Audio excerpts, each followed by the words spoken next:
Welcome to Weaving Stories of Your Well-Being.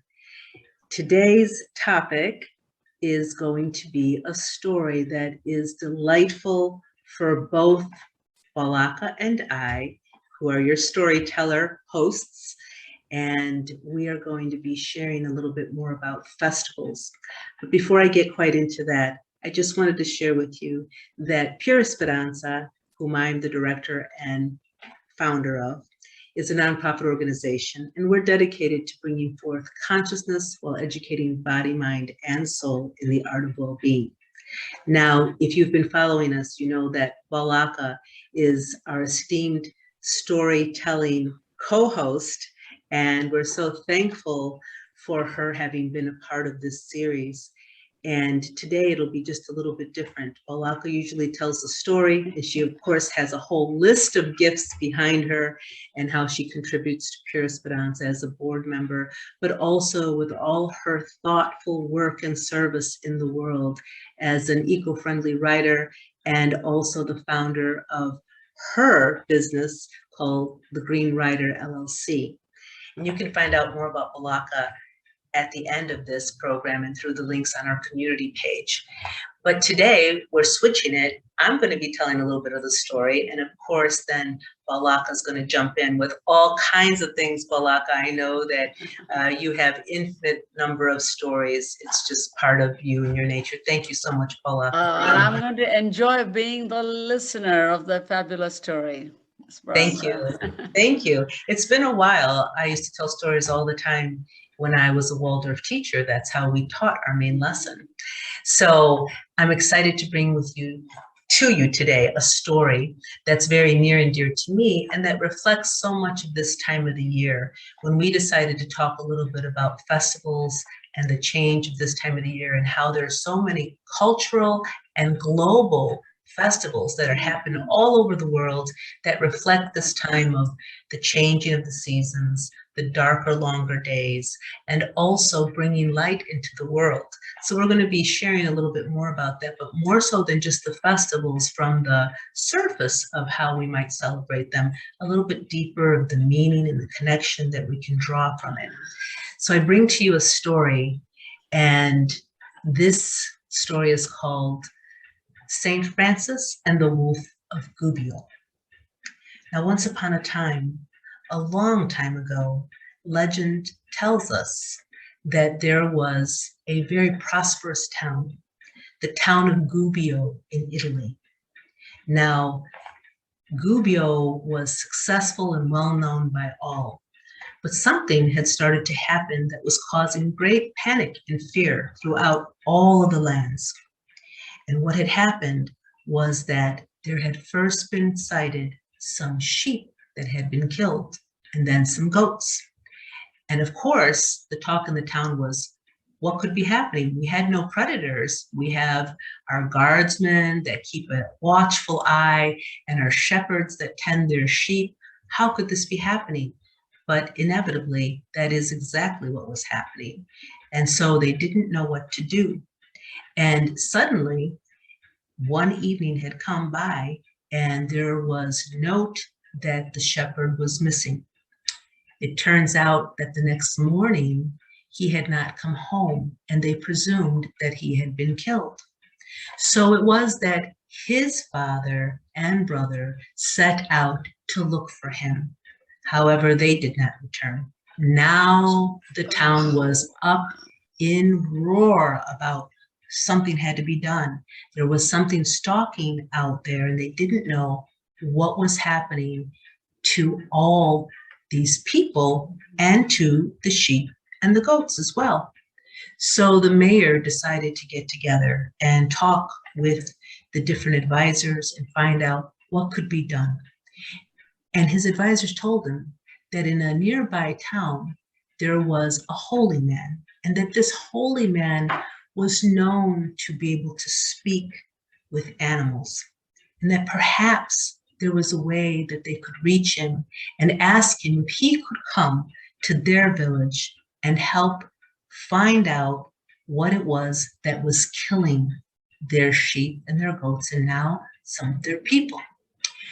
So The mayor said yes, he wanted to have this done for his people.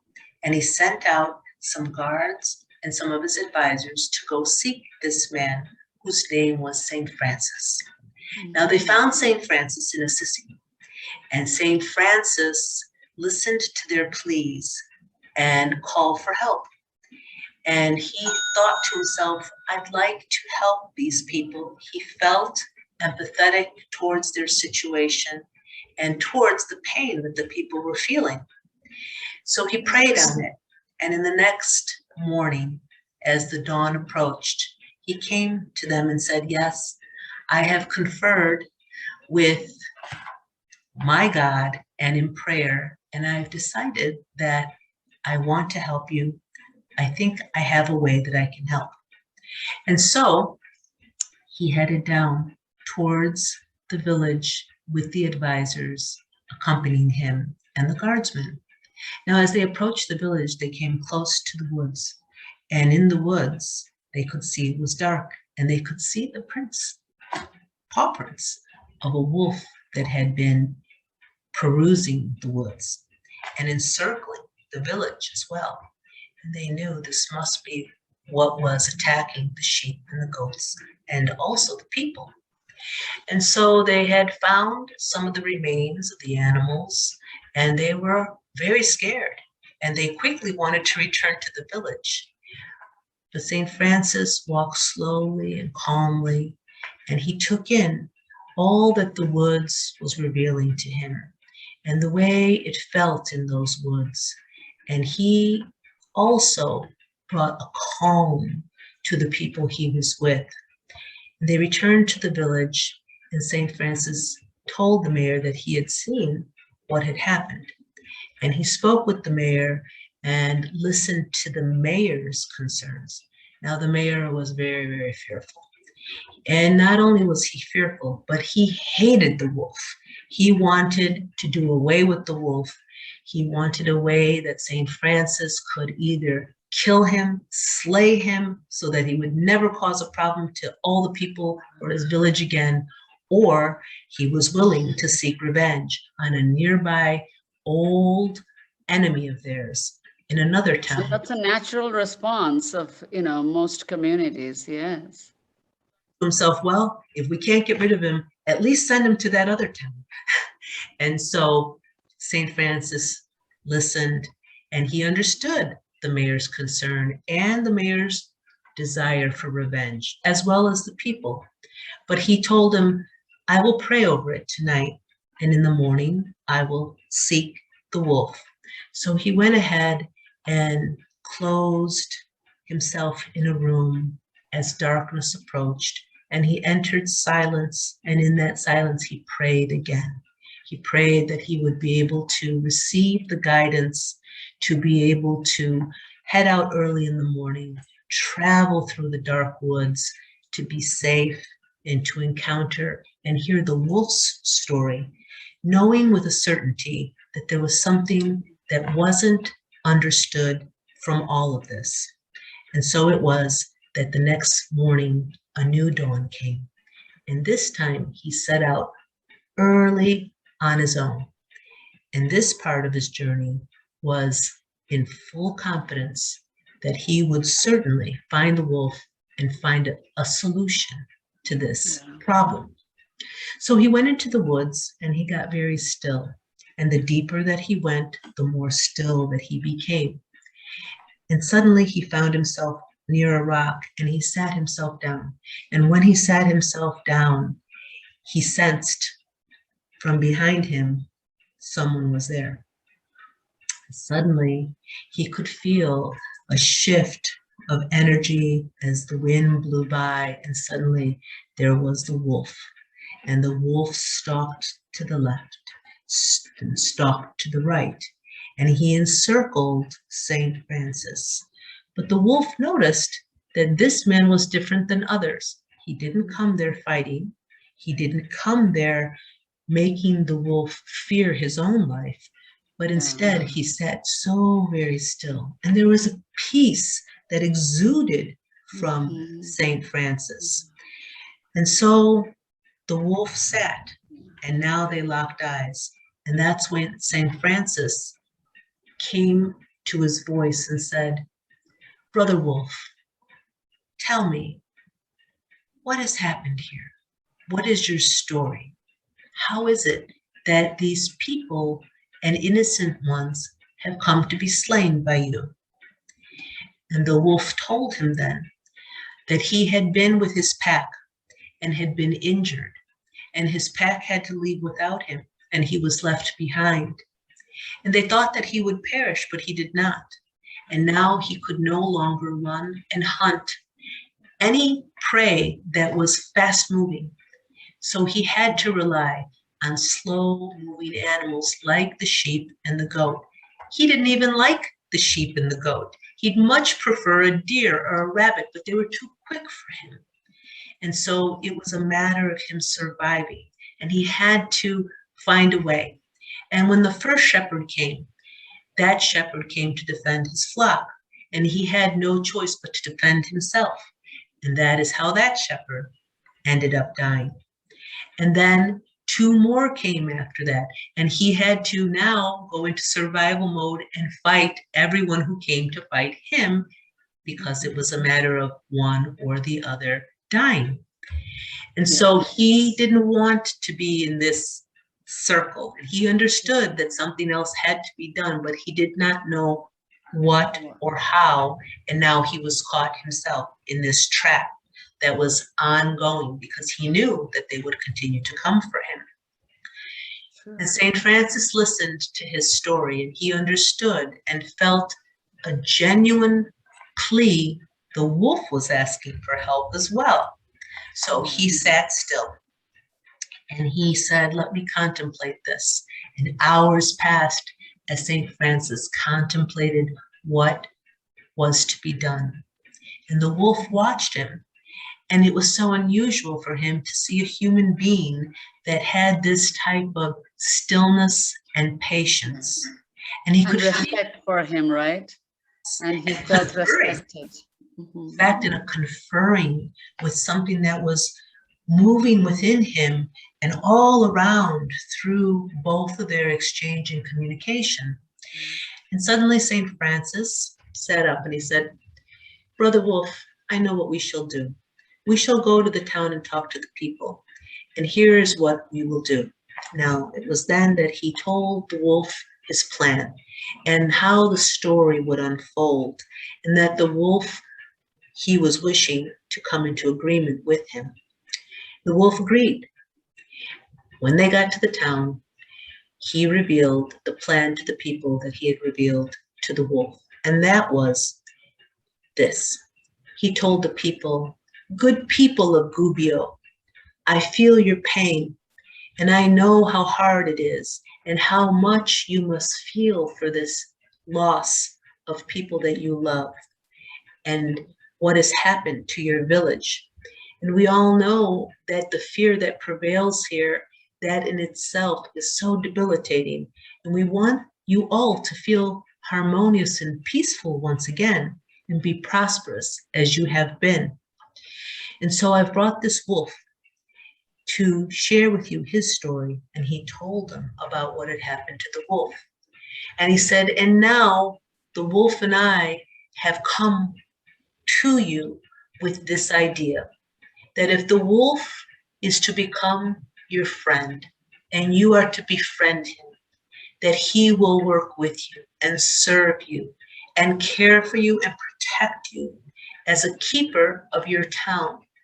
And in turn, you will care for him, and you will also provide him with shelter and food that he may be nourished so that he can serve you in the best that he knows how.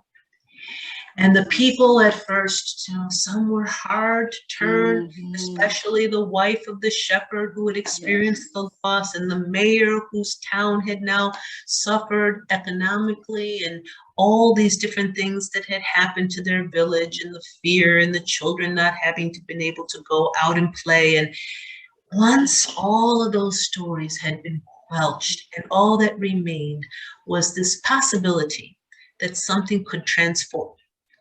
Then all of a sudden, everyone felt a hush. The wolf and the town, and they sat and they looked at one another. And suddenly it was as if though there had been a divine intervention that had somehow slowly landed upon all the people and lifted their angst right up and dissipated it all.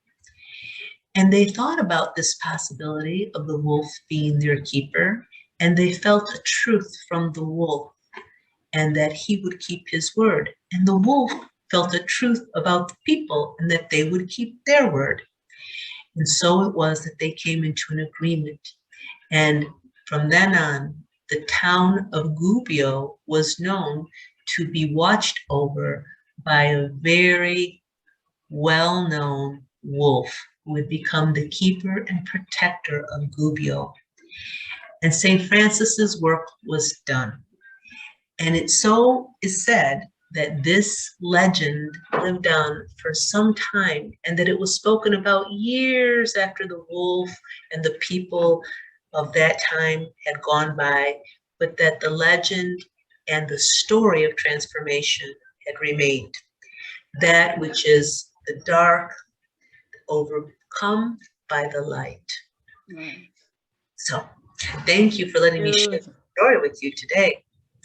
That was an amazing, amazing story. And yes, you know, most of the festivals of light, and I'm talking about this season with the Northern Hemisphere, especially where the winter is setting in, that we are fearing the longer nights and the unknown, anything when it comes to dealing with darkness. Our first fear is, towards self-protection is the unknown and the dangers lurking out there, and the wolf represents that danger, and addressing not with aggression, killing it or sending it away to another community to go through the same ordeal can be the natural, reactions of people, because the urgent need to be safe is so much into their minds. But now, with wisdom of St. Francis or anyone who has the knowledge to actually go into the depth of things, to analyze the root cause, that the wolf was having a similar problem of survival. And when both parties could come and discuss that after the initial resistance, again, had St. Francis not prevailed over the meeting, it would be hard to come to an agreement. And here he beautifully, made it possible for everyone to hear and then think of a possible solution. And then it became a powerful story of hope, how the strength could be diverted towards protecting and being protected instead of, mutual destruction. Yes, it's so true. And it's so interesting when I have told stories or followed myths or legends, how they still are relevant today. We can find this same type of reaction, this same type of story playing out in all different kinds of forms. Certainly, we've all now been 2 years into this pandemic, and we've seen the transitions happening. And it's a story that's relevant, whether we picked it out in the political arena or in the medical arena or in the educational arena. There were so many different places where we can see the same type of fears that would be coming up, different opposing sides of views that were being brought into play. And then how do you find the way to find a balance and something that meets the needs of really what's at the root of what everyone is experiencing. Yes, and most of these folk tales, have this wisdom. Yes. But oftentimes I've seen that folk tales, we take the story, we take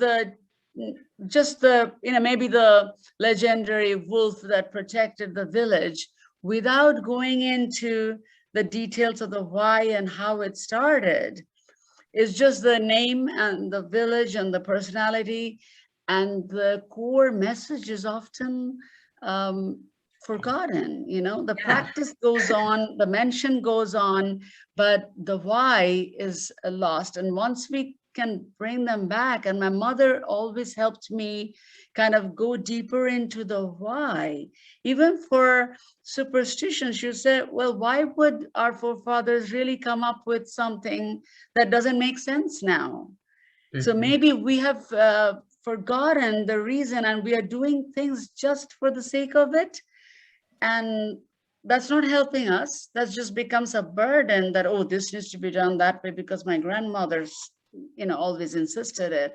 But the why sometimes reveals amazing insight into life's processes and dealing with our own problems in life, applying that. So it becomes a prototype solution to apply into our lives rather than just knowing a story or doing a certain thing at a certain time of the year just because. So in our Indian spirituality, they call it Raju Sharpa Bhranti. It's a big name, but it actually means that in a village path at night, you're walking along, and someone who walked that path before must have left a thick rope that we use as pulley in the well. A part of it was torn, and he just left it there. And when you step on it, your first impulse is to just shrink away from it, thinking it's a snake. And you scream and you yell and run away. And if the lightning strikes at that time, lighting up the whole sky, you suddenly say, oh, that's not a snake, that's a piece of rope. But in that shadowy, that just the feeling of stepping on something so circular and then like cylindrical and soft and kind of serpentine makes you feel that way. So the light in the sky revealed the real nature, that, hey, you don't need to be afraid. Yes. Or sometimes when we are very complacent, we may be considering a snake to be like a rope or a vine, and a lot of light can actually reveal, hey, be careful, that's a snake, that's a viper, don't grab it to climb. So light has always helped us to know so much more. So I can see a beautiful lantern. Is that something that you made, or something that you have a ceremony? And I wanted to just, before I talk about the lantern, I wanted to go back and just share this little two pieces that you brought up, the bit about how we do something, we react, we respond a certain way, we do things and they become automatic without really going to the root.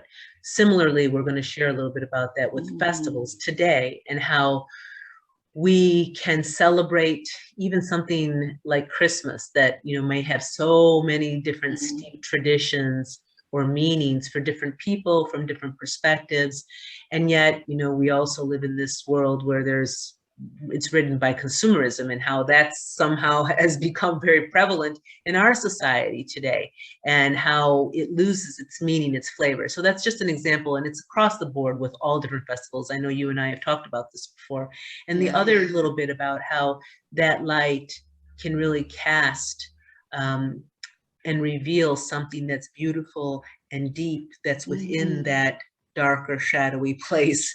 And sometimes if we speak about our own inner journeys, it can bring something forth that is so vital and important for how we then go forth and proceed on our journey, that had we missed that, we would have been holding back and not being able to fully step into our path.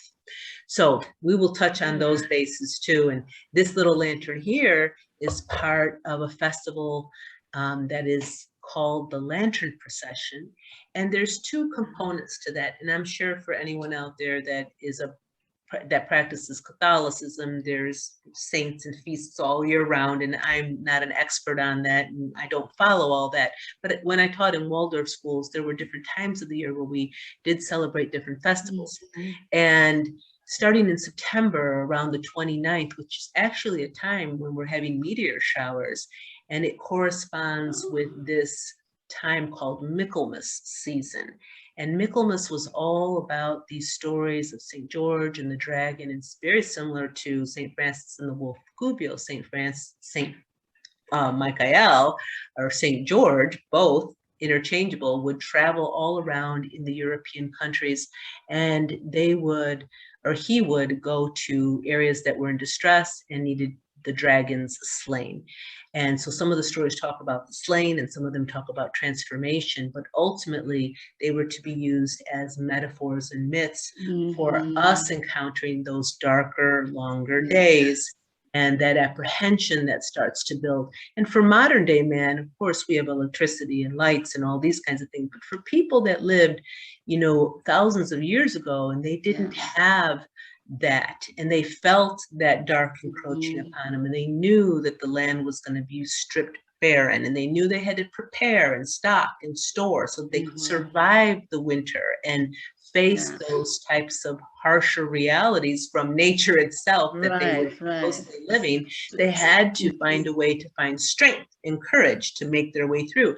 Such were a lot of these stories and the way they evolved. So that was a time of the Michaelmas season that they would enter into, and then that overcoming and transformation that would happen of the darkness that would lead into then the Martinmas season. Because it wasn't enough just to do the self-transformation and find the inner strength and the inner courage and the bravery and all of that value without bringing it back to your community. Community safety, yes, healing. For service into the world. So the Martinmas season begins in November 11th, right around the time that this will be aired for everyone. And the Martinmas season is about creating these lanterns. And these lanterns are done with children and communities. And it's about taking this little lantern that is individualized ours, making it and constructing it so that it can hold the light and withstand the dark night, the winds that blow, the rain that might fall, all of that. People and take this light out into the land, symbolic of us as an individual bringing more light into ourselves and then bringing it out into the world with purpose and service. To this act of charity, not a pity, but a charity of giving. And that leads right through the Martinmas season, that leads into the Advent season, that leads into the Christmas and the Christmas tide and the Epiphany. And all of this is a beautiful way that regardless of a religion or a tradition or a cultural festival or whatever. The sharing of the light. Yes, and it's such a universal type of message that we can return to again and again, just the way the year cycles around. So that's and it's so good that, you know, one thing you rightly pointed out, that darkness is not only the unknown, that I don't know where I'm stepping or where I'm going or what might be lurking around the corner. The approaching winter, no matter which hemisphere we're talking about, approaching winter is always a kind of adversity and scarcity, and crisis situations with snow and, you know, lack of food supply. So all of that adds more to the longer days. And yes, sharing this light, going out into the world with lamps, the lamps that don't get blown away quickly by a strong storm. Storm, again, is a metaphor of the adversities that come to our life. And that reminds me of the Indian festival of light, the Deepavali or Diwali, you know, it means the same thing, is the festival of the lamp, you know, diyar, deep means the lamp. And the story is that when Lord Ram was exiled for 14 years, he actually slayed the demon Ravan and was returning after 14 years. But his main city's capital, Ayodhya, they did not know he was coming until a messenger came and informed that the king is on his way back. But all these 14 years, they were missing him so much They didn't care to, sew new clothes or take care of their homes, beautify it. They just lived through grieving, continuous grieving. And suddenly, when they heard the news, they were then cleaning up the houses that, our king would come to our homes. What do we feed him? And we look so undernourished ourselves. Let's feed ourselves, let's feed all the people, and let's cook good food for the king to come, for us to serve him, and to show the path and to welcome him into the heart. That illumination, that God is coming to our soul. They lit lamps to light the path to welcome him.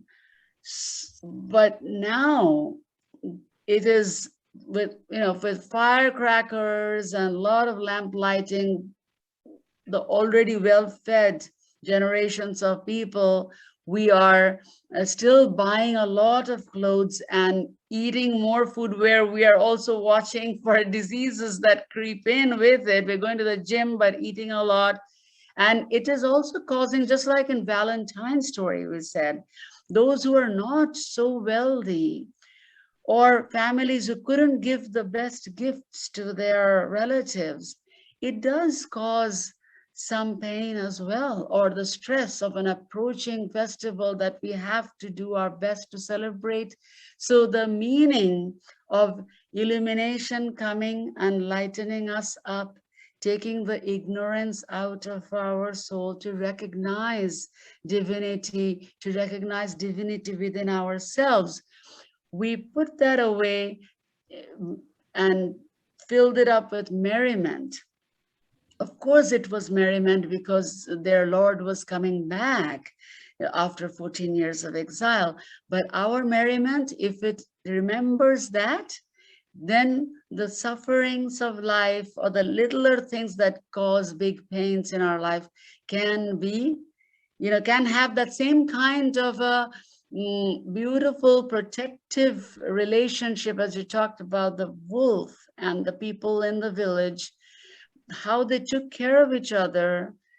And that powerful wolf, instead of being a danger, became the protector because of that deeper understanding.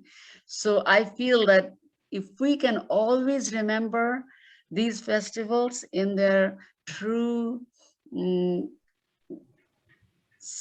symbolic reasoning, why they were there, then our community healing, being there for each other, would be so much more powerful.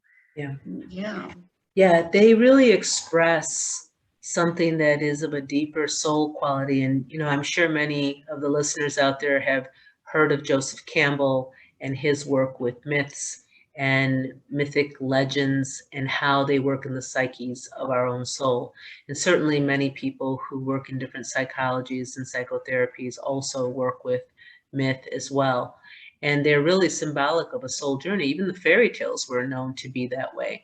So getting to the root of these deeper symbols and how they work with us individually, but also collectively as a people, has so much to do about this consciousness movement, because anything that is in the dark, anything that it is noted as ignorance, anything that is what we can't see, that is all just part of what lies in the unconsciousness. And in the unconscious is very much a part of who we are. There's a good portion of the way we conduct our day or live our life that is in the unconsciousness. So to become conscious means that we absolutely must delve into the unconsciousness of ourselves. And then that is reflected out in our world, the way we see things in our societies, in our communities, on a planetary scale, on a global scale, that even reflects that back to us with these different kinds of crises and issues that we now face as well.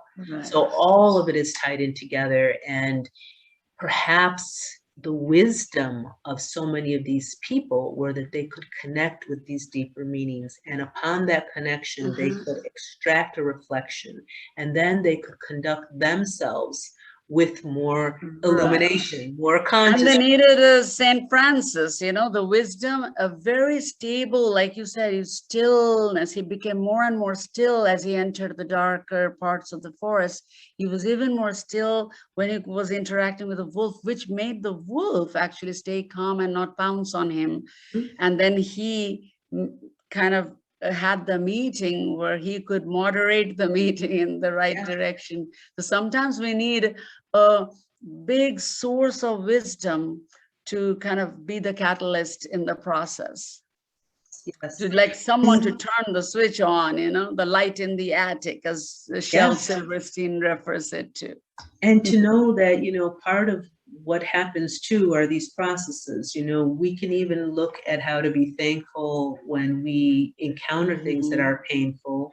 And, you know, that's what people have called the silver lining, you know, or the blessing behind the vein, you know, or whatever that might be. But it's true, you know, we can find the underlying piece, the root, the source, something that we can draw out from it that we can now share in a more refined way, in a way that can help others. That's the service that goes back out. And we're approaching that time of the year right now. I'm sure for people out there, you know, different traditions, Jewish traditions, Indian traditions, there's so many different traditions also with different religions at this time. But there are so many right now that we can really take in a little bit more deeply. Perhaps even this sharing right now today can help people to stop and actually think, wait a minute, what is this little bit, and how can I nourish and nurture myself so that I can work with this in a way that's a little bit more integrated into my life. Right. That's a very important piece. I was just going to say, and you just put the best words to it, that each one of us have some work to do inside of ourselves. It's not just waiting for a solution to arrive, to someone to turn on the light or to hold the torch or bring the wolf in to have a meeting, but we all have to do some work. It's like an analogy that, okay, a lamp, the oil runs out and the wind can blow it out. But if we take the trouble, I shouldn't say trouble, if we do the hard work and actually build the wiring right and buy the right light fixtures, have it there, and then go to the powerhouse and say, I'm ready, I've done my bit of doing the right wiring, now I need the power supply. And when the power supply comes, I'm talking about the wisdom source. The power supply comes, then it is continuous. Then a storm doesn't blow it out that, you know, that quickly. Neither does it, you know, neither does the oil run out and go out. So for more wisdom to be consistently staying with us, we got to do our bit of building ourselves to become worthy of receiving that continuous source of light. Yeah, absolutely. And I'm so glad we had an opportunity to share this today, because, you know, we're just approaching now October, and certainly I'm sure, Balaka, you can remember this too, but there was a time when I was growing up that we didn't entertain anything about, let's say, the Christmas season or anything well till after Thanksgiving. And now every year we start seeing it in September already, you know, before Halloween, you know, or whatever that might be, and it's already unfolding. Maybe kids start planning their Christmas, like, what am I going to get as a gift under the tree? And well, it's all over. We can even start seeing the first commercials or jingles happening, you know, all of that. And this opportunity to allow ourselves to rest into each of those transitions from September to October to November to December, regardless of what hemisphere you're in, but just being able to live into the present moment. And, you know, even here at the end of October, in our Latin American cultures, we have Dia de los Muertos, Day of the Dead. and that honoring of that reverence of crossing over to the other side. And, you know, from so many different perspectives, we have the misunderstandings that can happen, similar to like the wolf of Goobio, you know, a misunderstanding about the wolf. He must be vicious. He must be horrible. We got to kill him. Similarly, you know, I've encountered people who don't have an understanding of what that is, or they're like, oh, that must, you know, you're talking with the ghosts, or the, you know, that must be evil or something like that. But this is a celebration and a reverence of life and a way to connect.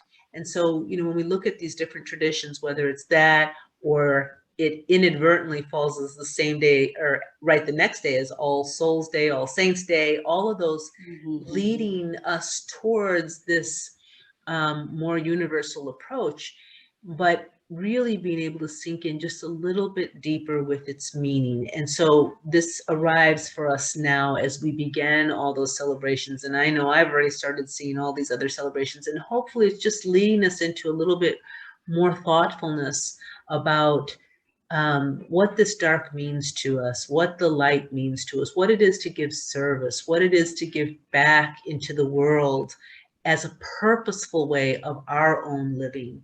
And how do we exude this from us so that we can expand that light and bring more of that light, more of that consciousness into our world. Yeah. Yes, that is so wonderful. So Yes. we wish everyone, you know, and throwing new light onto the festivals of light. And again, you know, I always go back to Indians' philosophy, and where one tradition is to do the arti, which is like a, you know, decorative plate, and we have the lamp, and we hold in front of the deities to welcome. And people do consider it as very auspicious. So the whole family wants to do it, like holding the plate together. But what it really means is, like, the symbolism is that this is my heart. The plate is kind of like my heart, where I'm bringing that, I'm putting my eyes in the, like lamps, to kind of receive that light so that I can see divinity in everything, everywhere, finding that wisdom. Let it stay with me, with my heart and my beholding of the world around me. And with the help of God, or however you want to name that graceful energy around us, how it can help me if we are connected. So let this illumination not leave my thinking. So it's not about being auspicious and no harm will happen, but it is more to stay connected to that big enlightening source. My little lamp, let it stay lighted forever, and let it, you know, come and be welcome always in my heart. It is such a beautiful thought. And I hope more and more people begin to make those connections of the whys behind these stories, and what the message is for each one of us to instill in our thinking. It's lovely. And that description of that celebration and that festival, so rich. I mean, it was just yummy from the inside out, you know. And many families do it every day. And so we do it every morning and evening, because it needs constant reminder. Otherwise, you know, we get carried away in the stream of things happening. So it's like, okay, periodically come back and feel that grounded into wisdom, let the lights, and right after that, a problem seems a bit smaller than it was before it, you know. What a beautiful thought to also keep, not only with the festival season, but in conjunction with all the changes right now as we continue to adapt and evolve with the changes that have happened with the pandemic and all those kinds of things, and what people are facing right now. And you know, because we kept hearing about there's getting back to normal, and this is a new way. You know, it's like I think we're at the moment now where we know that it's not something that we're going back to. We're moving forward, and now we have to keep changing with and kind of coming back to that, what we started with in our first episode with the Valentine's Day the wisdom we kind of realized at that time was the everydayness of love. Although we celebrated deeply on one particular day, there's Father's Day, Mother's Day, and all the Sons Day, everything, Grandparents' Day, but that is to commemorate a feeling that should ideally be with us all the time. So even the Festival of Lights, although we're doing it before the onset of winter, we are actually going to benefit if we keep this light, the knowledge of the significance of this light every day. Like this Aarti, we're saying that if those who do it every day with the true feeling and not just as a ritual, will definitely find more strength in handling the everydayness of the problems that come in. Because the wisdom, you know, it's like having St. Francis having that meeting, trying to help us rise to help the wolf, to get benefited in return. So that we need to keep how can I keep the Festival of Light in my heart throughout the year, just like I want to keep love of Valentine throughout the year and all the other yearly commemoration of goodness. So, and the other thing that I wanted just to touch on too is that we often hear these myths and legends and fairy tales and stories told to children, and it's a beautiful opportunity to watch how children at a different stage in their development are so open just to receive the story.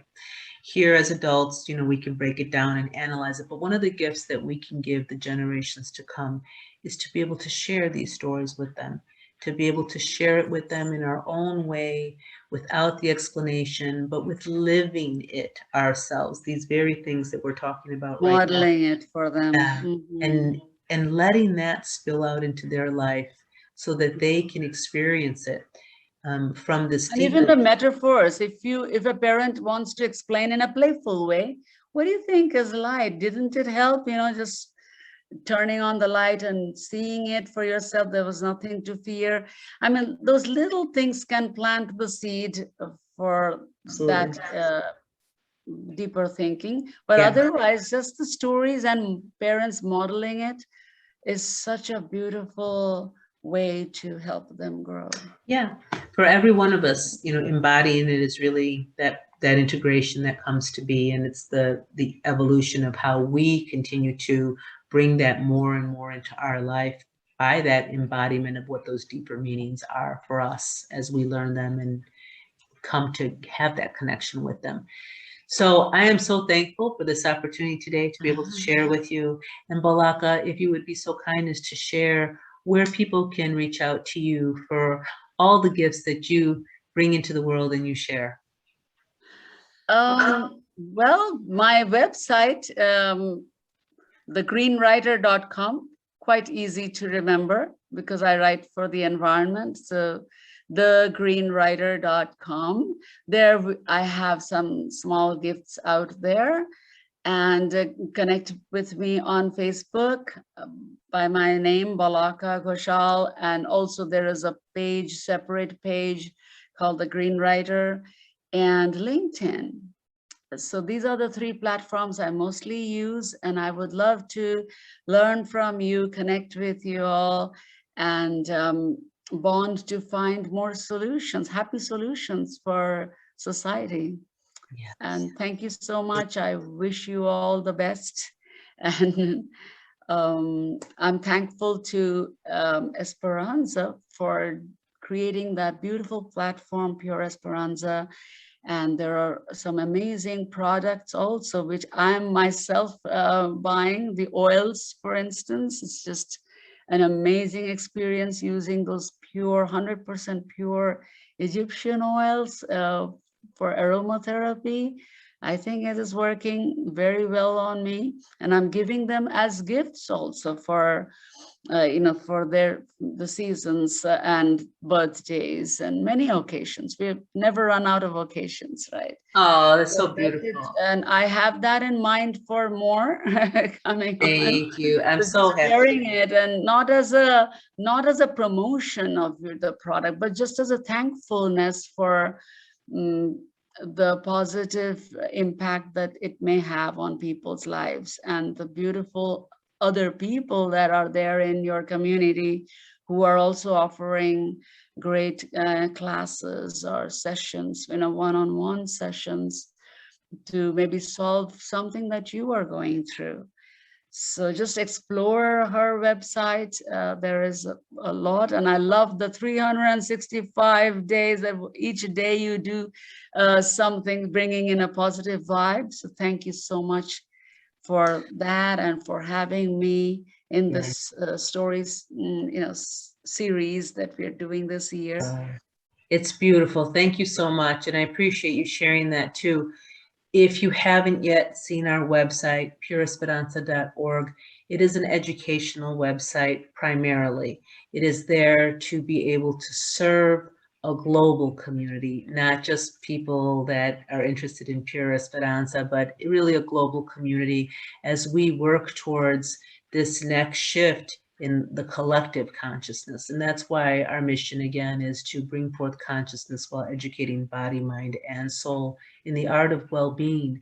We know that we are multidimensional human beings, and that every part of how we experience life, be it on the physical level, emotional, mental level, all those thought patterns that we've had, the types of feelings that we've elicited from our experiences, all that energy that we've accumulated around us is part of that well-being.